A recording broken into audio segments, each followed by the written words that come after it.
प्रभु, आज स्वर्ग नहीं कांप रहा, पूरी सृष्टि डर गई है। नरसिंह का क्रोध अब किसी असुर पर नहीं रुक रहा।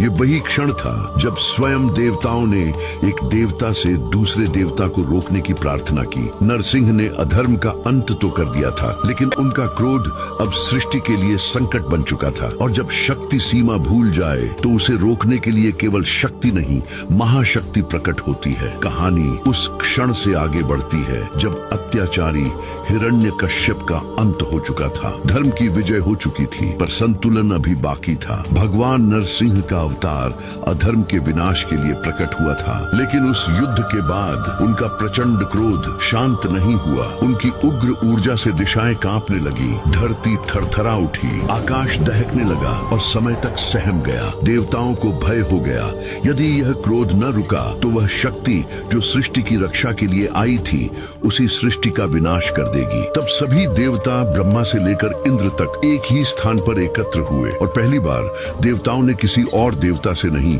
बल्कि महादेव से प्रार्थना की। महादेव जो संहार भी हैं और शांति भी। महादेव ने पहले अपने गणों को भेजा, पर नरसिंह की उग्र चेतना किसी के वश में न आई। तब महादेव समझ गए, यह युद्ध नहीं, यह संतुलन की पुकार है। आकाश में गूंज उठी एक दिव्य गर्जना और उसी क्षण प्रकट हुआ महादेव का अद्भुत शरभ स्वरूप। 8 पैरों वाला, विशाल पंखों से युक्त सिंह का मुख और असंख्य भुजाओं से सुसज्जित एक ऐसा रूप जो शक्ति और चेतना का संगम था। शरभ ने नरसिंह पर आक्रमण नहीं किया, वह युद्ध नहीं था, वह नियंत्रण था। एक ही क्षण में शरभ ने नरसिंह को अपने पंखों में समेट लिया, जैसे माँ उग्र होते बालक को हृदय से लगा ले। धीरे धीरे नरसिंह का क्रोध शांत होने लगा। उन्हें एहसास हुआ उनके सामने कोई शत्रु नहीं, स्वयं महादेव खड़े हैं। क्षण भर में क्रोध ने समर्पण किया और शक्ति ने मर्यादा को स्वीकार किया। यही है शरभ अवतार का रहस्य। जब शक्ति दिशा भूल जाए तो उसे रोकने के लिए शक्ति नहीं, करुणा से युक्त महाशक्ति प्रकट होती है। इसीलिए